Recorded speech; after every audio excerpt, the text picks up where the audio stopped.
on the rhythm, I kill 'em. Roll like the ball of Brazilians. Welcome back to my channel. So today was leg day. I've got some footage at the end of the video to show you.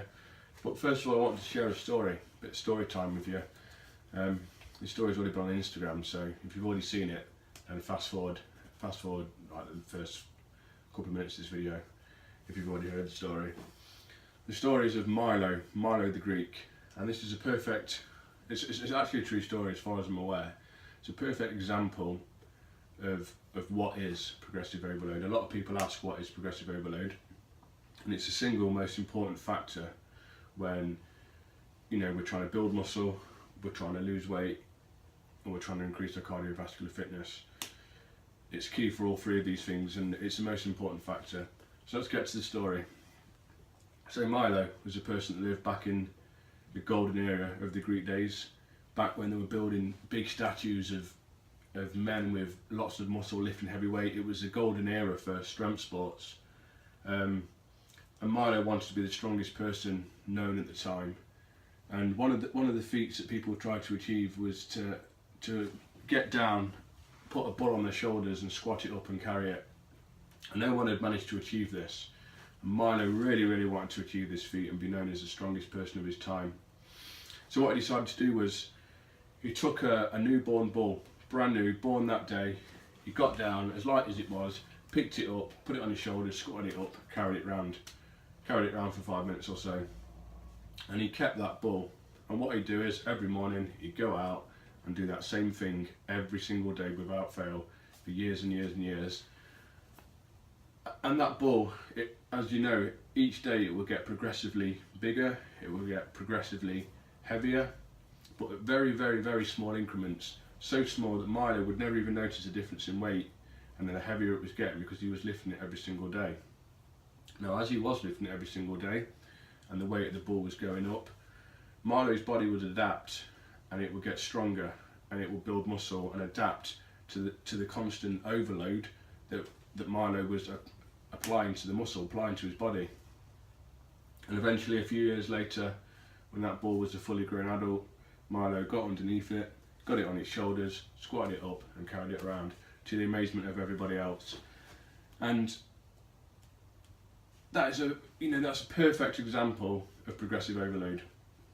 It's been understood for thousands of years, and it's the single most important factor in your training. All the other principles that you apply to your training, you know, in my eyes are just very minimal factors. The most important thing is progressive overload. How can you apply that then?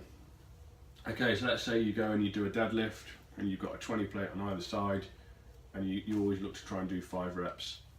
Once you can do a couple of sets of 5 reps quite comfortably, you add weight to the bar. It might just be 1.25 kilogram each side. You might only be able to do 3 reps. Just keep doing it until you can get 5 reps and then move up. And that's just a quick example of what progressive overload is. Just constantly adding weight to the bar. Even if it's small increments, as your body will adapt, it will get stronger and it will get bigger. That constant overload. It gets slightly more complicated when you're a more sort of advanced lifter, but there are different tricks you can do if you can't add weight to the bar and you've completely plateaued, and you can add reps. Let's say you can hit 6 reps at a certain weight, hit 7, keep going until you can hit 7, then keep going until you can hit 8 reps for it. Keep working up until you get to about sort of 10 to 12 reps, and then add that little extra weight for the bar and go for your 5 reps, and you should be able to pull it. And you can apply that to anything really. It's the same when it comes to fitness. You know, if you're doing hill sprints, you might be able to do so many reps in a certain amount of time, and each time you add a rep, or you try and cut the time that you're doing it, you progressively get fitter. Progressive overload again. One of the things, if you are interested, I will go into another video a bit more in depth in terms of training programs for that sort of, to incorporate progressive overload. But where I quickly mentioned there, you can obviously incorporate weight, adding weight to the bar, reps, adding more reps.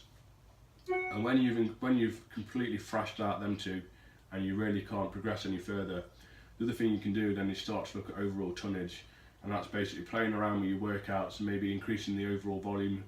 So maybe doing that exercise, lower the volume per day but increase the frequency. So you might do that exercise twice a week, and then all of a sudden you're increasing the volume overall throughout the week, increasing the overall tonnage, and that's accumulative fatigue on the muscle. And again, this is going into more depth. That's another trick you can use for progressive overload, but we'll go into more depth in another video. But that's just a quick story I wanted to share with you, which is a perfect example of what progressive overload is. And it doesn't matter what else you do in your training, that needs to be the basis of what your training is built around. You incorporate progressive overload, then you can't go wrong. Okay, so today was leg day, as I said at the beginning of the video. So I've filmed some footage today. Today was a deload day, so it wasn't going in too heavy. It was focusing on various different styles of squat, different rep ranges. So I started off here with some wide stance squats. Now I normally take a medium stance on my squats, so what I'm working on here is really wide, trying to improve the glute power and hip power. One of my weaknesses is in my glutes, which is why I'm struggling to break through my PRs on the deadlift at the minute. That's one of the reasons why I moved over to sumo deadlift, with it being more glute dominant. I'm hoping to improve the glute and hip strength, and that should have a carryover when I go back to conventional deadlift. So this is why I'm doing these wide stance squats. What I'm focusing on here is a reasonably slow negative, going to depth, pause, coming back up and squeezing the glutes at the top. Once again, really wide stance, a lot more glute and hip dominant. People walking in front of the camera are rude. No, I'm only joking, by the way. And so looking for depth, a pause, coming back up and a squeeze. Moving on to some front squats here. Again, I'm looking for depth, keeping the bar over the quads. This really activates the quads. Quite a wide stance again, focusing on pushing through the heels as I come up, and squeezing the glutes at the top.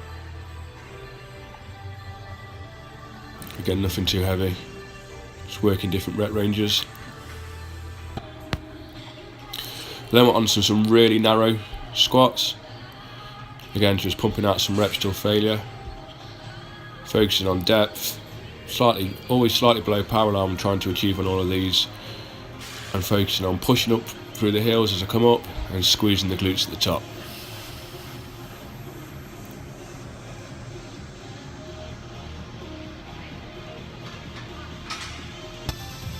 Moving on to my favourite hamstring exercise now, the straight leg deadlifts.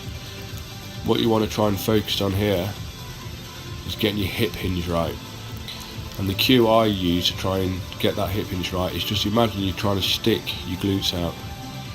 You know the Instagram pros you see fitness chicks do on Instagram, them booty pics? That's all about a hip hinge. What you want to do is, if you don't hip hinge and just try and bend over, then the weight will try and pull you over and you'll end up bending your back. So get that hip hinge right and you'll be okay and you'll feel stretched down the hamstrings. Okay, so then I moved on to some one-legged leg press. Again, pushing out from the heel, making sure that the leg I was using was right in the middle of the platform I was pressing. Pushing from the heel. We did about 8 reps on each leg on that one. And then finally onto calves. Fairly straightforward there. A full stretch at the bottom and a squeeze at the top.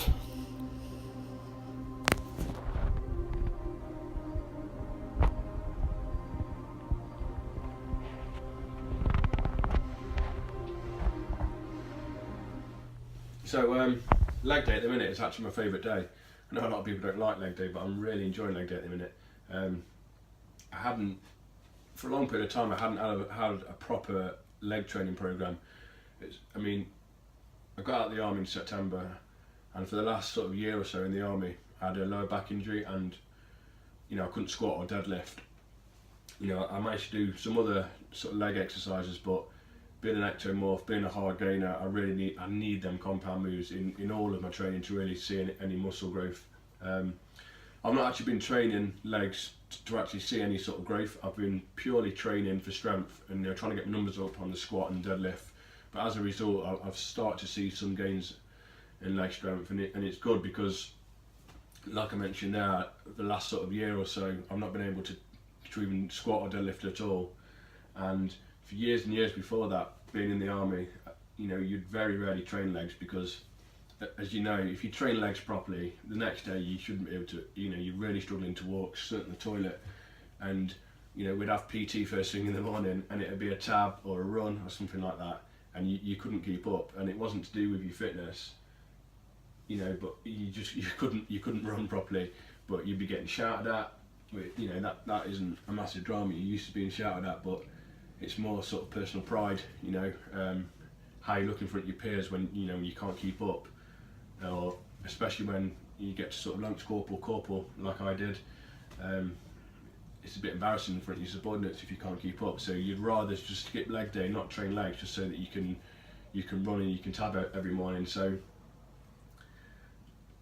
you know, it's been a long while since I've really been able to keep a good, structured, consistent training program in terms of legs, in terms of squats, in terms of deadlifts. So, like I say, I'm really enjoying leg day at the minute, so hopefully you're enjoying yours.